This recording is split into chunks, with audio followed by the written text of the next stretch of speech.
It's beginning to look a lot like November. We're not there yet, but the department stores do think we are. So, welcome back, children, to Bitch I Ain't Scared. And this is your co-host, Nathaniel the Fool. I'm here with the lovely, as ever.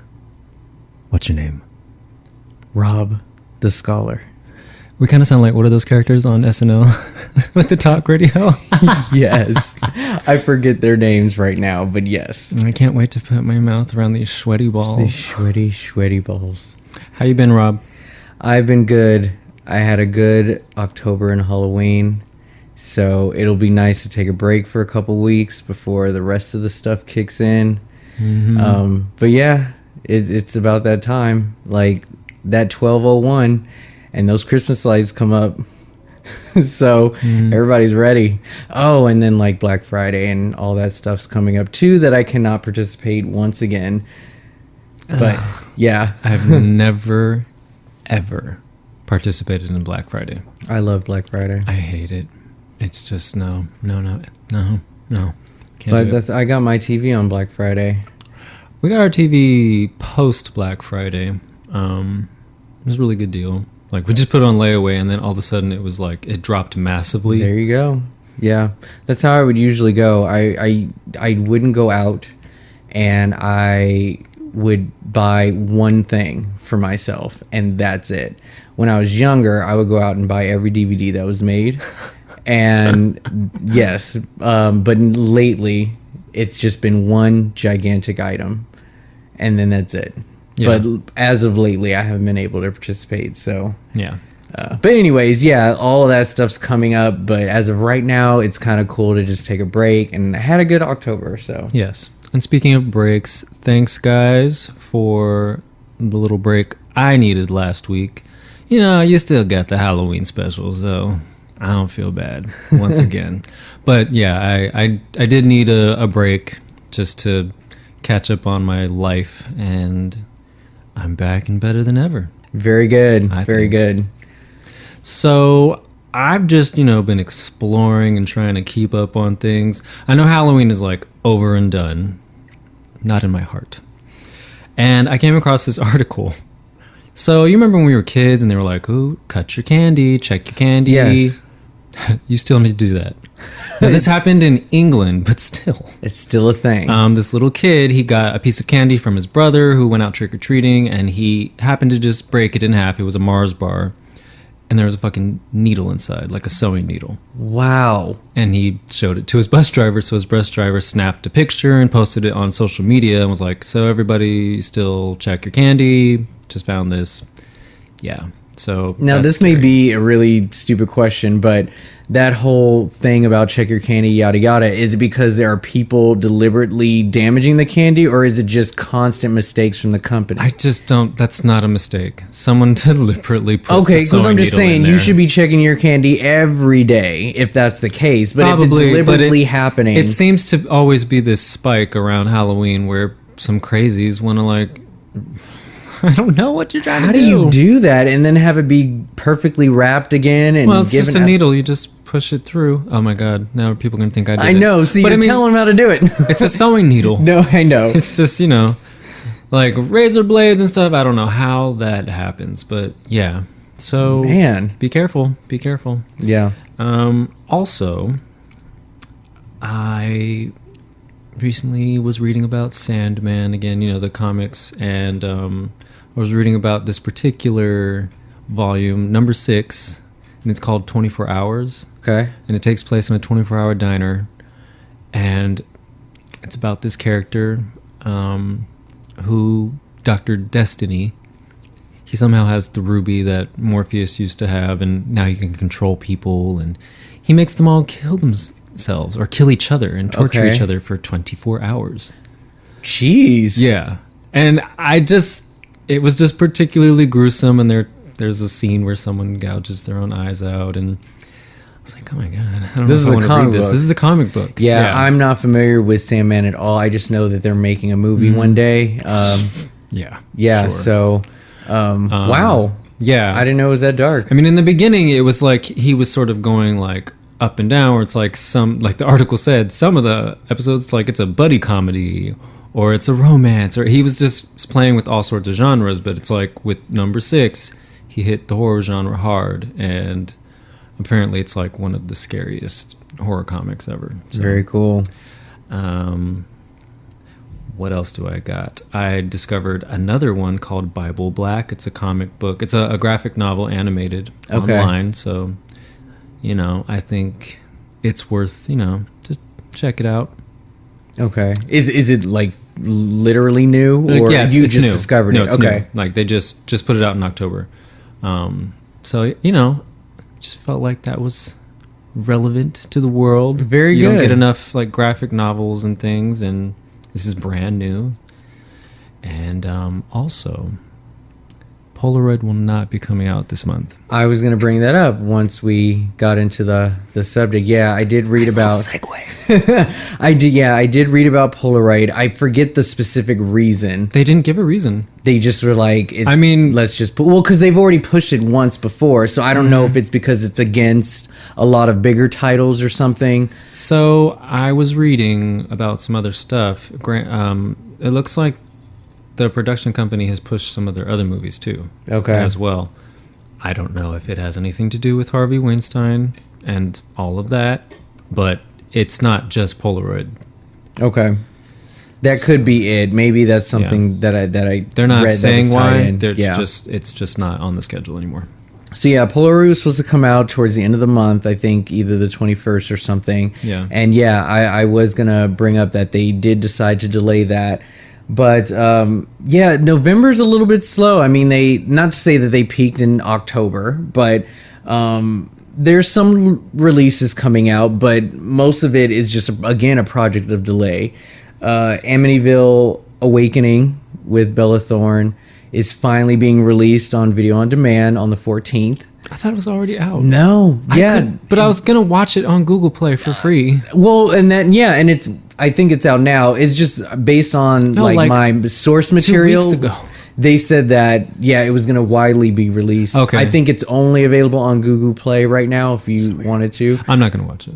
Oh No, I mean, it's like, I'm not a huge fan of Amityville. If I catch it, I will. I saw Dollhouse. I barely remember it, but they made an Amityville Dollhouse. I don't know. And then so that I read was on the 14th. Maybe they changed it since I last read about it. Could just No, all be I out read now. the same article and I was confused because I Yeah. was like, but I just saw that I could watch it. Yeah. But it's like, if it's free and I'm not watching it, then I must not be interested. And then limited release will go to video on demand as well as theater. It's Mayhem with Steven Yeun, famous for Walking Dead. He is sort of this... It's like Belko Experiment meets Outbreak or something. So yeah, I'm really excited by this. I saw the trailer. It looks wacky fun. And I'm just glad to see Steven Yeun still working and his involvement with horror genre, and I cannot wait. So yeah, it's supposedly going to theaters November 10th, but obviously video on demand will have it everywhere. I just don't know where it's playing as far as theater-wise, but that's November 10th. And then Netflix doesn't really have anything new that just excites me. But I will say this. There is one movie that kind of gives this Oculus sort of vibe. It's called Darkness Rising. And this girl and her 2 friends visit her old childhood home on the eve of her little brother's like death or whatever. And then some shit goes down and blah, blah, blah, blah. And then the original Piranha from 1978 is going to be on Netflix. So Darkness Rising, November 27th, and then Piranha is November 20th. I'm actually going to check out Piranha. I'm just curious. It's an old creature feature, and I want to start watching more older titles. Yeah. Because I feel there's just so many good ones in the 70s and like late 60s that I bet you are gems. So I can't wait to check that out. But yeah, that's pretty much all that stood out for November, unless you caught something that looks all right. Nope. I don't have anything to report. And I was reminded of another movie that I think is already out now. I just completely forgot about it. Do you remember talking about Game of Death? No. Okay, so it's kind of like Saw in a way, but it's these 4 to 6 friends. They go to a place, they're all hanging out, they're all, horny teenagers, yada, yada, yada. And then all of a sudden, they all get injected with some kind of like device that could literally explode their heads or whatever. And so they've got this person telling them, you 4 or 6 have to kill one person before the time runs out, and if you don't, one of you is dying. And then when that person dies, the timer resets, and they've got to do it again until they kill 24 people. And yeah, and so it's just this huge blood fest, and it's, the teen slasher kind of, vibe to it. And it just looks fun. I rewatched the trailer again, and I just remember reading about it, and I never watched it. So that is going to be on my to-do list. And I will come back next week with how it looks, but it looks disgusting. So you don't remember talking about? Nope. Okay. Well, nope. There you go. And yeah, that's my kind of movie. So I can't wait to watch that. Oh my. So yeah, that's pretty much it for Netflix and video on demand. There's tons of other horror movies coming out, but Netflix, it's so hit or miss. I'm not going to tell you about all of them, but those are the ones that interest me. So yeah. Yeah. All right. So as usual, it's time to duke it out for November. I think we're sort of even on both categories a little bit too. So definitely just on about, one end. Yeah. So don't know about the other. Pick your poison. Oh, okay. No, we should do the bad one. DVD barrel. Good. The deadly DVD barrel. Okay. So this is when we pick 2 horrible movies that aren't worth the $2 tags that they get. Tell everyone what you picked this month. Oh, I picked this little ditty called Case 39. Yeah. Shall I give a synopsis? A little bit. So Renee Zellweger is a social worker, and her... I don't know. I don't remember now. Bradley Cooper's her boyfriend. Bradley Cooper, early Bradley. And what's the little girl's name? Joelle. The creepy little girl that you go to for every movie. Who was in Silent Hill as the creepy little girl. She was in Silent Hill. She was in that movie, The Messengers. Mm-hmm. She's the creepy go-to girl. But she is in a home where she's perceived to be abused by her parents, so she's removed, and then Renee Zellweger seemingly falls in love with this little girl and decides to adopt her herself. And she quickly realizes that, the parents were not abusing her. They were just trying to keep from being killed by this evil child. It's very confusing, but that's basically all you need to know. Okay.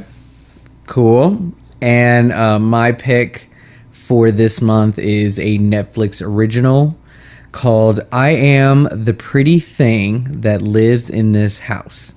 And just them making me say that long-ass title with nothing to show for it is just one of the reasons that I cannot stand this movie.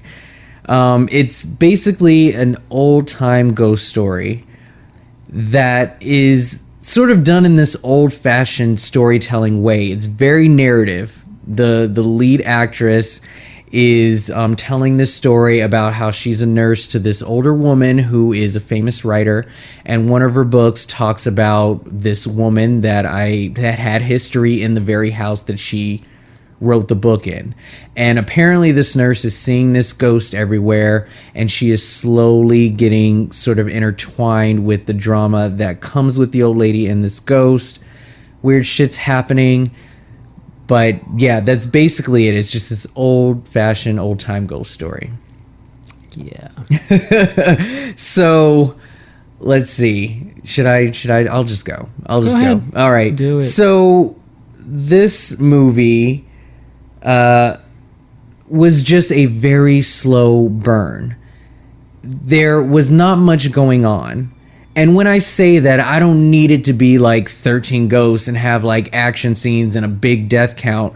I just need good storytelling, and I need for people in a third person point of view to be entertained. I am not there with her, so I can't get scared like she is. And if you're going to show me a story, I need to be entertained, and I can't be distracted. And things were just not happening.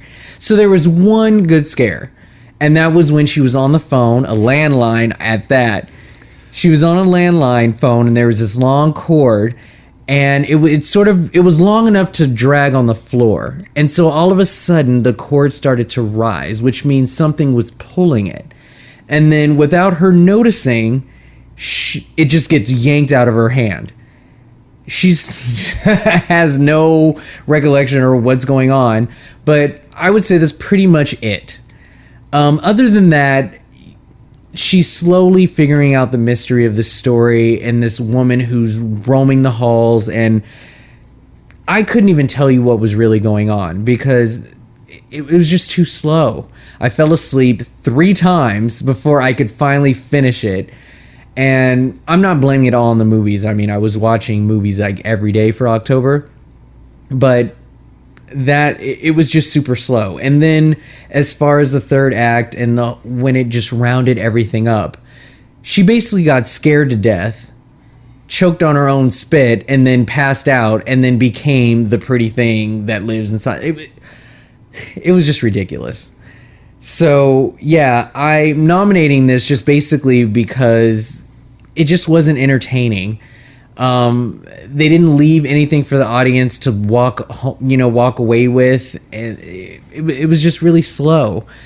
And I will say that it tried its best to just be, like I said, old-fashioned and just tell, like, you could hear this story told on the radio and probably get spooked. But from a visual point of view, it gave nothing to the imagination. It just is just boring. So, yeah, that's me. Good summary. Thank you. So, Case 39. This movie, it really didn't know what it wanted to do. This is my opinion, but I feel like it's a really good opinion and it's accurate. It started out kind of creepy because it's like, oh, she's kind of evil and the parents were just trying to not be murdered in their sleep. That's all. So that's interesting. But then it quickly turned into like a comedy. Oh, really? Yeah, it was just funny inappropriately. It was not supposed to be funny. It was not. Like there's a moment where, because the parents, they go to prison. Yes. For abusing her. And there's this moment where the father is sitting at the lunch table with one of the other prisoners, and he looks at this guy, and he's like this bigger, husky man, and he looks at him, and he opens his mouth, and he says, this tastes good. But it's the little girl's voice, and it's so ridiculous. I think he even said daddy, too, like, this tastes good, Probably. Daddy, or something like that. And it's just not, it wasn't scary, it was just awkward. There's another moment. Oh my god. Closer to the end of the movie, where after, Renee Zellweger, she's evil and I don't know how to stop her, and she's trying to run from her all the time. She's hiding under the bed, trying to get away from her, and she climbs underneath the bed. The little girl comes crawling towards her, and her face is evil and demonic, and then Renee Zellweger says, "What do you want?" And she's like, "What are you doing down here, silly pumpkin head?" I laughed again. I'm like, what is going on? And the little girl's just under the bed with her, trying to cuddle. And I'm like, what does this little girl want? Does she want to kill her, or does she want to... I don't know. And then Renee Zellweger decides to drug her and burn the house down. I love how she walks out of the house in this sort of ceremonial, slowly just walk out right. It's some sacrifice. I'm just going to sit here. Yeah. But then she's standing there watching the house burn, and here comes creepy ass little girl and just holds her hand and says, "That was mean." And I laughed so hard. You're right. That was mean. This movie wasn't scary. It was just kind of confusing. I don't know what they wanted me to feel. She wasn't scary in this movie. The little girl normally is very stoic and creepy in other movies, but this movie she was not scary. And also, this movie was kind of shelved, and you can tell because you look at the little girl's age. I don't know, I just paid attention to it. She was younger than she was at the time of the movie's release. So they filmed it, they put it away, and then after Bradley Cooper's big hit, The Hangover, then they released it. Is that when it came out? It came out after The Hangover. Okay. So I was like, oh, he's making money now. We can like try to cash in on this movie. Bradley Cooper's hardly in the movie. And his death scene is lame. It's just, I don't know. Yeah, I mean, I'm not a huge Renee Zellweger fan. I don't have anything against her really, but I didn't really care about her that much. She tried it. She tried it. You know, it's like everybody's like, ooh, I got my horror movie. So she's like, let me do it. But it's like, ooh, bad choice, Renee. Yeah, it just didn't deliver the scares. I just didn't know if the little girl was supposed to be evil or if she was just a misunderstood demon. And it's like, oh, she's drowning at the end. Do I feel bad? I don't know. Why was she a demon? Why did they give birth to a demon? I don't know. It just wasn't. And it's like, how far is the reach of her powers and her extent of her power? But then she can't, like, save herself from drowning and she can't fucking kill Renee Zellweger. But she can, like, burn her mom up in the middle of a room and make her think she's in an oven. I don't get it. Like, either you can do everything and it doesn't matter what anyone does, or you have limitations. So that is your pick. Well, so here's the thing. Yeah, the ending was really confusing to me because we didn't get an origin story of the demon. But my thing is that this demon needed some kind of, not safe haven, but just some kind of place to do her bidding. Because she obviously couldn't just go out into the world. Like, somebody needed to host her or something. The parents had to host. Well, I mean, because she's a child. And, you know, they could have easily just put her away in some kind of, like, foster home or whatever, but she needed a place where she can freely just like go to school and just spread, you know, the word to everyone and make them kill and all this stuff. What I will say, that little boy, when he killed his parents, was actually pretty fucked up. I don't even remember that. Oh, part. Yeah, like he just walks to his parents' room and like they're sleeping. The minute they open their eyes, like bam, just hammer to the eye. And so that was part of her deal, was like making other people kill. Exactly. Yeah, she was trying to just spread, but going through all that drama, especially when the original parents for 10 years couldn't figure out, all you had to do was just drown her in a bathtub because apparently she can't survive water. So it was just a little weird for it to close that easily because them credits went up and I'm like, wow, all she had to do was be locked in a car and not be able to like.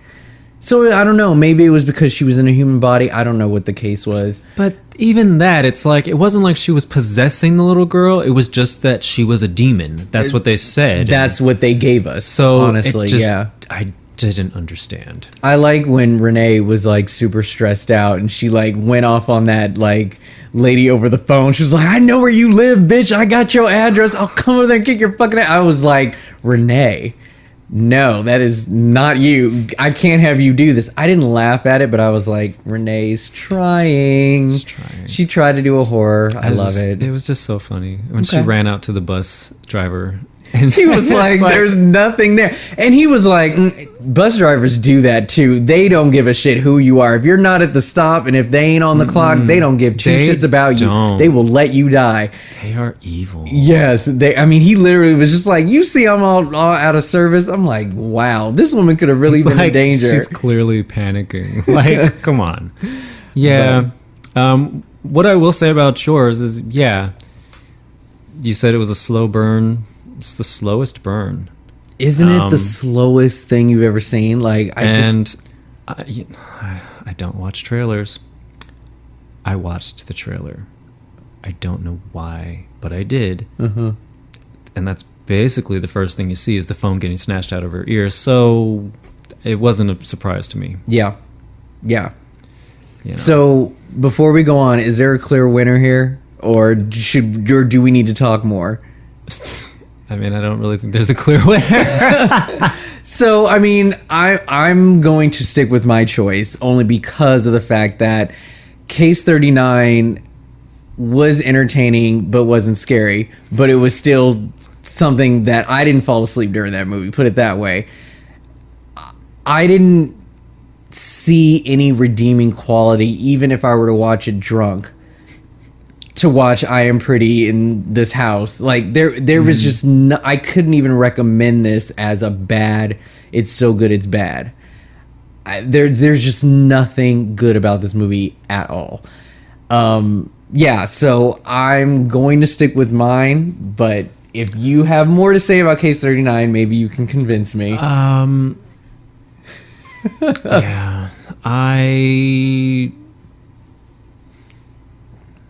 There had to have been something redeeming with my movie if you're sticking with your choice. I mean, for that I to love be worse. Ruth Wilson. I do love her. Mm-hmm.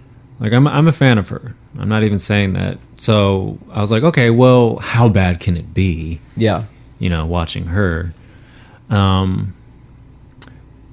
But I don't know. I hated Case 39. I really did. I mean, it's a terrible movie. I thought it was. I mean, it just looks like it's going to be so scary. It's so misleading. Yeah. Like, I really thought, man, she's going to protect this little girl and there's something surrounding her. But no, it's like. Have you checked the critics' reviews on my movie, though? Everybody actually likes this. I see it's like 60%. Know why. And I was like, well, yeah, how bad can this be?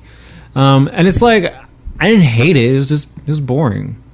It was just boring. Like you said, it was like an old-timey, not to say that people couldn't get scared back in the day, but it was just like, I have no problem with that. Crimson Peak is sort of the same thing. It just had more going on screen. Yeah. But there was like 4 people in this movie and 2 of them didn't talk. So it was just like, what am I supposed to do with this? Yeah. So I have no problem with like old school stuff. It's just this one just had nothing. And I don't get the fascination with this one to get so acclaimed by it, but I don't know. How should we do this? I don't know. This is the first time we've been at a standstill. It's funny. Mine was shelved until they were like, well, let's try to bank on this. Yours... It came out last year. It was at the Toronto Film Festival, and then it was on Netflix, and that was it. I mean, I don't know. We can always come back to it. I don't feel great about either of them. Let's come back. Okay, we'll come back to that. We'll think about it. There's been a couple of comments on the headquarters group. There's a consistency that both of these were horrible. Yeah. I don't think there was like, oh, I prefer this over the other. They either haven't seen it or they think they're both horrible. So, I mean, we picked some really good ones this month. Really good, bad ones. Yeah. So we'll come back to it. We'll see what we can think of. Maybe the Hall of Fears will inspire us to make a decision. Okay. But this month we actually kept the Hall of Fear nominations as a surprise from one another. So I actually don't know what he picked this month. Go ahead. What did you pick this month? Hush. Oh, you would. Yeah, I did. Okay. I mean, I didn't talked about it, and then I was like, I don't know if I'll stay with it. But yeah, man, that knocked me off my feet. Okay. Couldn't believe it. Highly recommended by The Scholar, by the way. Yes, I did. No, there was an episode where I recommended it. Yeah, it is one of the best movies on Netflix right now. I'm sure, as far as horror. I feel like most people have probably seen it. I'm a late bloomer, so I got to catch up. But yes, it's about a woman who lives in a secluded house. She has a neighbor, but they're not like right next to each other. She's out in the woods. She is a writer, and her name's Kate Siegel. Kate Siegel. She actually wrote this movie too. Co-wrote did she? it. Yeah, she. I didn't even know that. Yeah, she co-wrote it with the director, Kate. Mike Flanagan. Yeah. All right, Kate. So yeah, and she plays a writer in the movie. I know. I did not know that. Okay, that's so fun. Yeah. So Kate Siegel. Yeah, and she's portraying a deaf woman, and she's also mute. When she was a teenager, she had meningitis, so then she lost her hearing. She couldn't speak, so that's that. And one of her neighbors, comes and is a fan of her writing, and she's trying to communicate with her through sign language. So the setup was just really great. And then once the shit quickly hit the fan, I was just terrified. So it's a home invasion movie, basically. And I try not to give too much away if anyone hasn't seen it. I feel like everyone's seen it by now because it's been out for a year. But yes, the individual outside stalking her is creepy. And I thought that there was just going to be a mask the entire time. And then I thought I was going to be disappointed when the mask came off, and I wasn't. Mm-hmm. Because I was like, oh, now it's a human. But I was like, nope, I'm still scared. Yeah. I'm still scared of him. Yeah. He was horrible. Yeah, he's alluded to the fact that she is deaf. And so Like, he knows. Yeah, he decides to use that to his advantage. He doesn't just go in for the kill. I mean, he's really fucking with her. He's really fucking with her. If I remember correctly, he actually made it inside of the house. He came inside the house right away. Yeah. And he's just there with her, and her sister's like, what was that? Because she's talking to her on FaceTime. I thought I saw something move, and she's like, oh, it's the cat. Mm-hmm. I could not believe it. Yeah. Could not believe it. Yeah. He was brutal. I mean, the methods that he used, he's very hands-on for the most part, but still he has like a crossbow. Mm-hmm. And it's just brutal. Yeah. So, yeah, it kept me on the edge of my seat the entire time. I was stressed out, and I'm just really trying not to give away details. No, that's cool. And it's really good to hear that you really enjoyed this movie, by the way, because, I did recommend it to you, and it sometimes hype will take away what you could be feeling from it, and you've heard nothing but good things. Yeah. And that's the thing about this movie, is that it's not your typical home invasion movie, especially with such a short cast.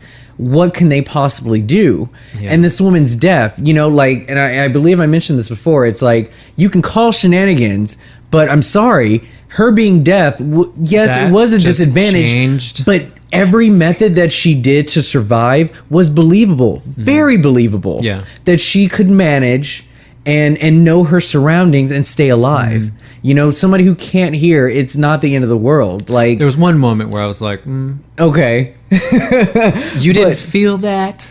But it is possible to make an authentic and believable home invasion movie, even though she can't hear. I mean, it changes it, because for someone who can hear, my ears are fully functioning. That is terrifying. Yeah. To not have an ability that you're just used to. I take it for granted.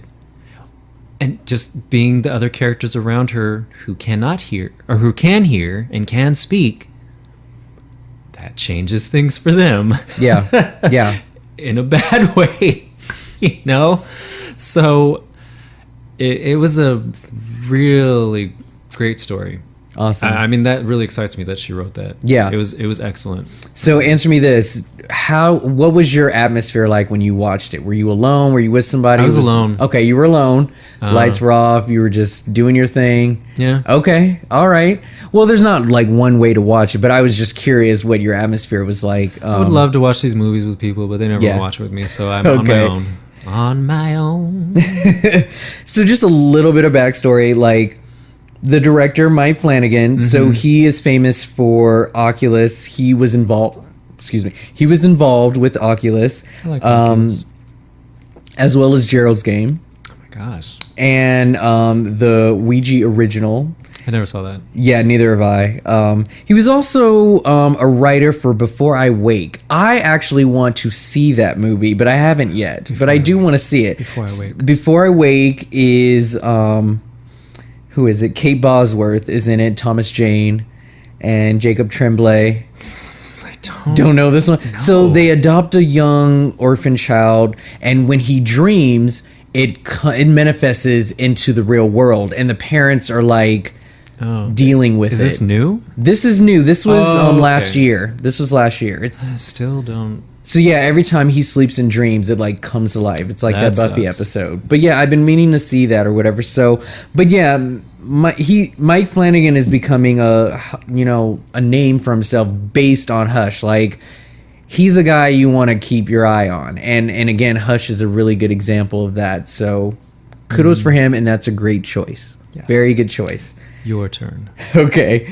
The movie that I chose is kind of back in the day, because I've been picking a lot of recent stuff, but I'm going a little back. I chose 1985's Fright Night. Okay.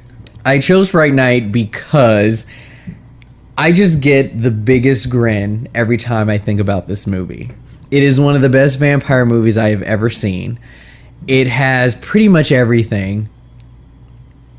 It's comedy. It does have some scares. It has likable characters, both villain and protagonist. And it also involves a lot of, not a lot, but, one of its writers or people involved is, gay as well. Amanda Burst, I think that's her name. Mm-hmm. And it's just a fun movie to watch. It has this Hitchcockian vibe to it, sort of like a Rear Window sort of thing. And I think it's believable because with vampires, there's usually a cliche with it. And in this movie, they kind of broke away from that and just had it be this simple, like, your neighbor's fucking crazy type deal. And I just love just sort of the flow of the movie and just the protagonist. It touched on a whole bunch of things. It's like, it was kind of like a coming of age story in a way too, just with the couple just, trying to have, I don't know if it was their first, I think it was like their first time about to have sex or whatever. So there was a lot of sexual awakening happening in this movie too. And there was a little bit of a mythology that was created, and then they fucked it up with the sequel. But I just really like this movie. It was Chris Sarandon who played, the infamous, Jerry Dandridge, who will go down in history as one of the, well-known vampires, I think, in horror. And William Ragsdale, who is who's he famous for? Wasn't he in, like... He's famous for this. Is it this? Wasn't he in he Waxworks? was also in Waxworks. Yeah, that's what I'm thinking of. So he was in Waxworks. And again, Amanda Burst from Married with Children. And then Roddy McDowall, our flamboyant vampire killer. And what was his friend's name?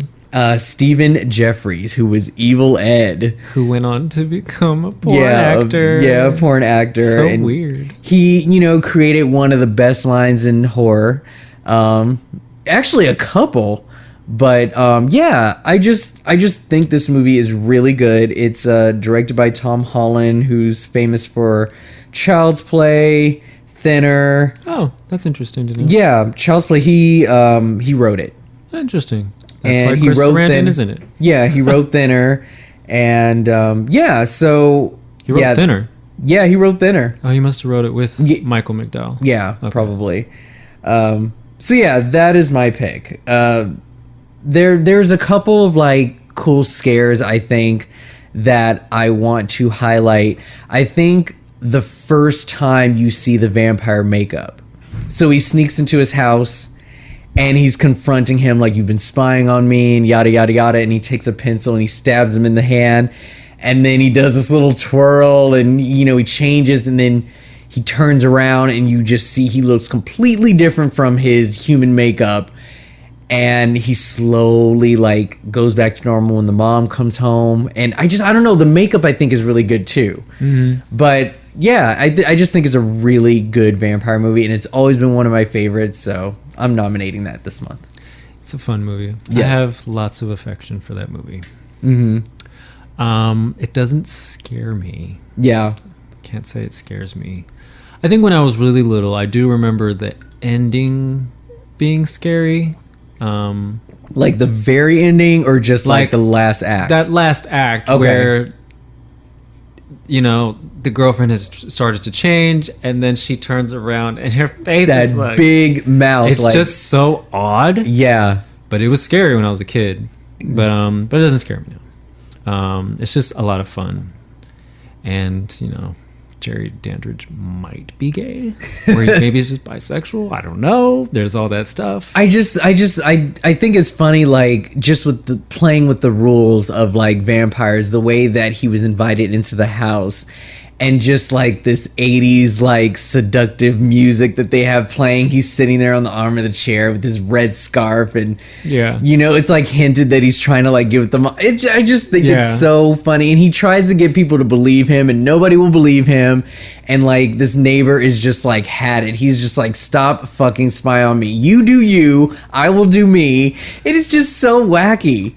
Yeah. But no, that last scene, I think like when all's said and done, and he looks over, like just glimpses next door at the window, and he sees those pair of eyes in pitch black, like that got me. That was a good scare, I think. And then it doesn't show up again, and that music is like, what but did then you you see? Hear his voice. I know, like, they just brought his voice. It's just Evil Ed. Yeah. It's fine. Which I don't know how he survived.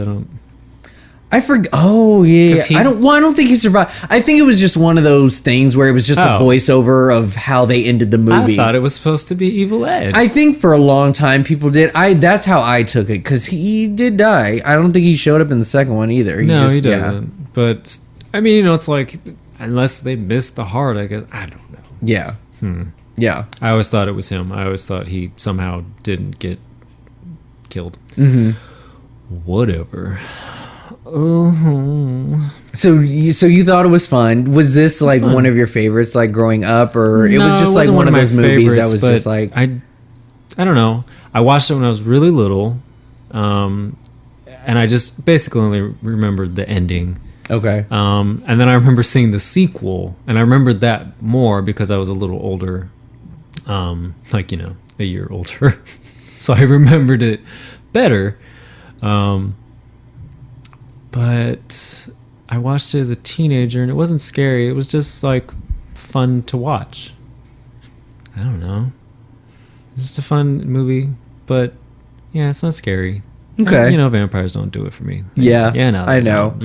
I decided to take a chance and nominate this, even though vampires are not your favorite. No, and I do like this movie. Yeah. The 80s vampires, I don't know. I have a lot of affection for them. Lost Boys, there's something different about them that's never going to be done again. It wasn't done before that. It was just the 80s is such a weird time, and that's why it's becoming popular to make it a period piece now. Yeah. But yeah, I'm still gonna stick with Hush because the characters. Of course, they're not all likable because that guy's awful. Yeah. But her neighbors are very likable, and they're good people. And it's like, they're not stupid. They're not. I agree. It's just like, they really do try their best. You see the guy like checking him out, and it's like, something's going on. But, man, things just don't work out for them. So they all do exactly what they need to do. In this story, the person outside of the house trying to get in with her is terrible, and he's scary, and he's evil. Looking at that crossbow with the things that are on it, it's like, oh wow. There's just so much in the story. I mean, even when she talks about like the voice in her head, it was interesting. Like, oh, well, no, it's actually, it sounds like my mother who's talking to me when I think about things in my head to myself. And it's like, that's weird. That's interesting. It's like, I don't know these things, but yeah, the movie scared the hell out of me, and I was stressed out the whole time because I just didn't know how it was gonna go. I really didn't know. And this is probably one of the worst examples of being secluded with nowhere to go, no way to get away, no one to help you. Yeah. Like, I just can't imagine not being able to hear where someone is. Yeah. That's one of my best tools. Not being able to see or hear. It's like, Jesus. So yeah, I love Fright Night, but I'm not, not conceding. Well, so here's the thing with Fright Night. I love the fact that our protagonist is not like this just spoken hero. Like, we don't see him as somebody that's gonna save the day. He's very quirky. He knows what he's doing. He knows nothing. He's just learning about vampires himself, but he has no tactic, no skill on like protecting himself or just getting people to listen to him or anything like that. Yeah. Just him defending himself. I think there was something very relatable with that. Just having this geeky kid who's just very sex deprived, trying to navigate his life through living. He kind of lived through the life of this neighbor. I mean, he at first was watching this guy seduce all these women and was like, oh, okay, that's cool. And then obviously some shit happened and he's being that good Samaritan and wants to bring him down. But yeah, I mean, it had that really cool 80s vibe, because I don't know what horror movie it is. It's always got to have this sort of erotic sort of undertone to it where it's very sensual and stuff like that. I don't know. I just think this movie I mean, it's kind of a cult classic anyway as it is right now. Yeah. So I would say, for the sake of our show, though, and our criteria, horror comedies may not make it as far into our Hall of Fears, but at the same time, because of your pick, I will go with Hush. Hush is a very effective modern horror movie. Yes. And kudos for it breaking new ground. Yes. In an already like solidified genre. Yeah.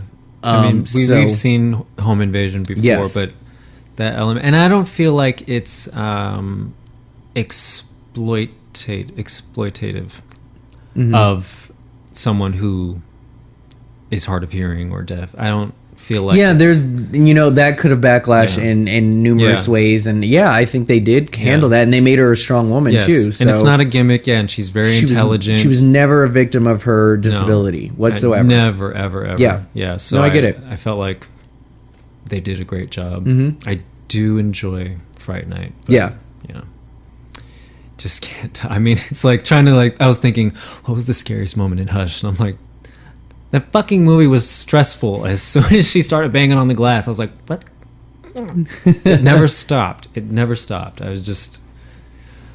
So, folks, we are definitely recommending these movies. Yes. Watch them. If you have not seen Fright Night, do yourself a favor. And the remake actually isn't that bad either. My mom said she liked it. I like the remake too. But yeah... if you are a fan of vampire movies, this is one that broke new ground when it came to that genre as well. And it's just one of those first horror comedies, if you grew up in the 80s, that I think you'd enjoy. But Hush is currently on Netflix, and that deserves to be watched by everyone. Yes. So, do yourself a favor. Yeah. And now let's rewind to garbage. I honestly, I can't. I mean, my movie was just the slowest shit ever. Then we will say that the pretty thing that lives in the house gets the deadly DVD barrel for November. Okay. Yeah, I mean, it's really boring. I mean, Case 39 Case 39 is just a weird movie. But it made me laugh. I get their concept. It's just like, oh, the whole time you thought you were doing good and you just fucked yourself, and she ended up doing the same thing, and yada yada. I get it. Yeah. I mean, I've quoted the movie, so it's like, how much can I possibly hate it? You know. But yeah, it's a movie that, like, when you nominated it, I was actually, wow. You really went back in time. I really did. Because I completely forgot about this movie. Such a bad movie. It's not that good. Wish I could forget it. Yeah. But those lines really do make me laugh. Okay. What are you doing, silly pumpkinhead? That's so stupid. Alrighty. Well, that was a good nomination. Yes. Made some good time. Okay, so if there's nothing else, should we do our bitch really of the week? Gosh, it's so early. I know. We're actually finishing on good time right now. Do we have any hot topics? No, it's fine. Let's do the bitch really. Okay. Well, you let me know if this isn't a good one or not. But I think I brought this up to you one time. I'm bringing up Silence of the Lambs. Do you remember me talking about this one? No? No. Okay. Oh, maybe. Okay. Well, I forget the character's name, but it's the woman who was kidnapped. Oh, I don't remember her name. Okay, yeah, I don't remember her name. But anyways, Silence of the Lambs, Miss Starling is on a case of trying to, figure out where this kidnapped woman is. Agent Sterling. My bad. Starling, like the bird. And who was the guy? Oh, Jesus. Oh, Buffalo Bill? Yes, Buffalo Bill. So the whole story revolves around this kidnapping, and basically my bitch really comes from the woman who gets kidnapped, because I think the way that she was captured is utter bullshit. It is utter bullshit, and this is just one of the reasons why I don't really favor this movie, because the whole movie is based on her being the dumbest bitch ever. So let me just set the scene. She is apparently, I think, coming home from work. It is pitch black dark outside. She doesn't live in a very nice neighborhood as it is, and she witnesses Buffalo Bill. At the time, we just see him as a normal human being, trying to lift this love seat into a van. She's noticing that he's struggling to get like a part of it in the van to just drag it the rest of the way. So she notices, and she's a good Samaritan. She goes over and offers help. And he's like, yeah, I need a little help with this, yada, yada. Can you help me with this? So she grabs one end of the couch. But what does this bitch do? She manages to get situated to where her end of the couch goes in first. Now, here's what a smart woman would have done, is if you got the end closer to the van, you would get your piece of the couch onto the van so it can slide on in. For some reason, this love seat needed to be lifted the entire ways in, that he convinced her to go inside the van with her into the couch, meaning that she is in the van, she's blocked by a couch, and the guy is blocking the door, her only means of getting out. He climbs in with his end and starts beating the shit out of her, knocking her unconscious. Bitch, really? Bitch, really? You don't know this man, and you get inside of his van? Hell no. I don't get it, and I was utterly pissed that she did this. Tell me if I'm wrong. I don't have anything to say. You have nothing to say. I mean, and I do remember it was sort of this awkward moment where it's like she was trying to lift the couch in, and then somehow he doesn't even really say anything, or he does, but it's like he gets her to go in, like he physically gets her in. She's like, oh, and she goes into the van, but it's like even then it would have been like, whoa, hold on, hold on, sir, you're like you're crushing me. I'll put this in and I'll slide it in for you. I'll help you push the other end. Have a good night. Stay blessed. Yeah, no, you're right. She should have known better. And it was like she was the daughter of a senator.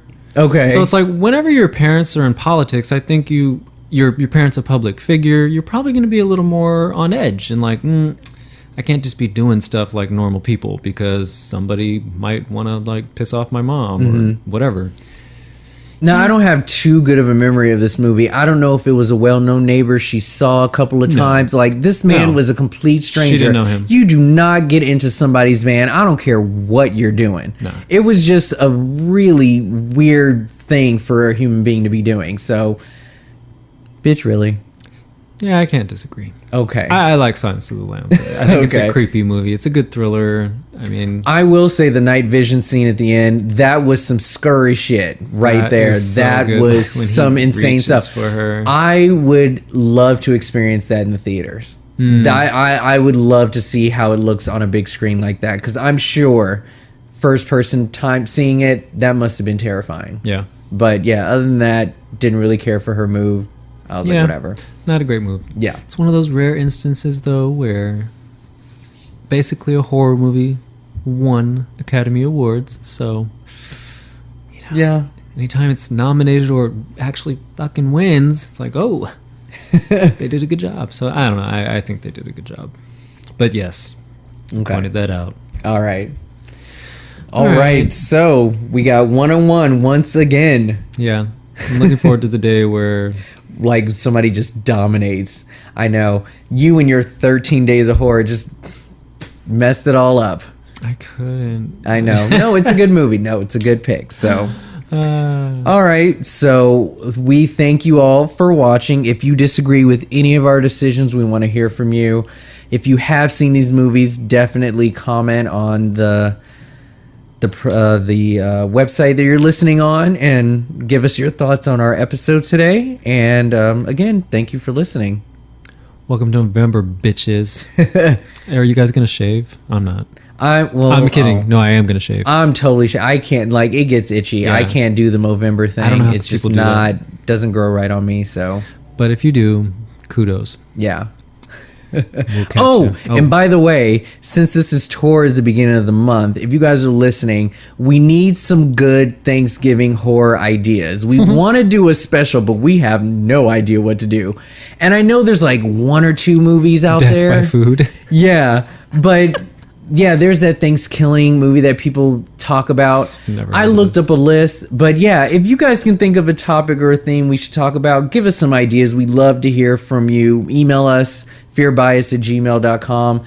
Help us on our Thanksgiving special, because we want to do one. Why not? It's a holiday. I think we can talk about something. So yeah, homework. And everyone checks out. I know, right? Nope. This ain't no damn homework. Signing off. All right, guys. We'll catch you next time on Bitch I Ain't Scared.